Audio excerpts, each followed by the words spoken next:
នេះគឺខ្ញុំអ្នកនឹងមកបិទម៉ាស់ឲ្យដល់គ្នាហើយម៉ាស់របស់គេគឺមានឈ្មោះថា71គឺ scrub មុខនឹងឥឡូវគឺយើងមកបិទមួយខ្ញុំដល់គ្នាហើយបើអ្នកទាំងគ្នាចង់បានកុំភ្លេចតាក់ទងមកកាន់ page របស់ខ្ញុំឈ្មោះថាលីហួរចង់និយាយថា scrub គេអូយមែនគឺថាថ្លៃធូរខ្លាំងមែនតើហ្មងអ្នកទាំងគ្នាបើចង់បានកុំភ្លេចទិញពីខ្ញុំបានដល់គ្នាហើយអត្ថប្រយោជន៍របស់វាគឺមាននឹង3ប្រភេទដល់គ្នាទី1គឺវាជួយបំបាត់ជាមួយនឹងស្នាមជាំនឹងហើយជាមួយនឹងស្នាមនិងជាមួយស្នាមមុននៅលើផ្ទៃមុខរបស់យើងហើយជួយផ្ទៃមុខរបស់យើងនឹងសមត្ថភាពរងហើយជួយបំបាត់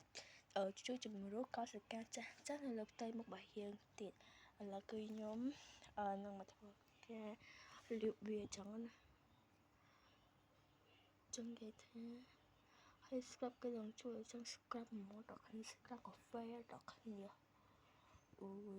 នេះដល់គ្នាមើលអូយដល់វាទៅហើយឈ្ងុយខ្លាំងមែនតើហ្មងអ្នកដល់គ្នាអូយបានអ្នកទៅគៀបមកប្រហែលអូខេហើយយើងអាប់ទុកវារយៈពេល15ទៅ25នាទីទៅចឹងនិយាយថាមានអាគេឲ្យប្រម៉ូទទេណាតែវាល្អប៉ិតអូញ៉និយាយថាម្ចាស់បរែងគឺគេបកកាយប្រខ្លាំងមែនចឹងអូយ៉ាងល្អហ្មងចាំមើលតគ្នាពេលខ្ញុំនេះផើគឺយ៉ាងផ្ទៃមុខរបស់ខ្ញុំគឺស្អាតហ្មងភ្លឺហ្មងចាំមើលព្រោះ scrub នេះល្អខ្លាំងខ្ញុំឲ្យ10លើ10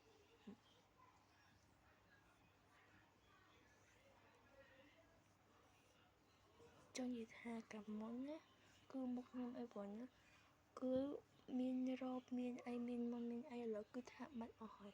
បើដល់ចិនក្រៅក៏ហ៊ានដល់ទៅដែរពួកខាត់គេប្រអាប់ពីចឹងណា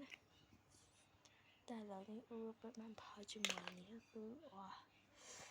ជាប់ចិត្តជាប់ស្នេហ៍ជាប់ក្នុងដួងបេះដូងមកចឹងនិយាយថាអូដៃថ្មីគឺជាប់ចិត្តជាមួយនឹងទឹកមួយ scrub វិចាអូយមែនហើយបងដល់គ្នាចង់បានកុំភ្លេចតំណងមកកាន់ខ្ញុំឲ្យមើលតម្លៃធូរឲ្យហើយភ័យបើខ្ញុំឈ្មោះថាម៉ាក់លីហួរ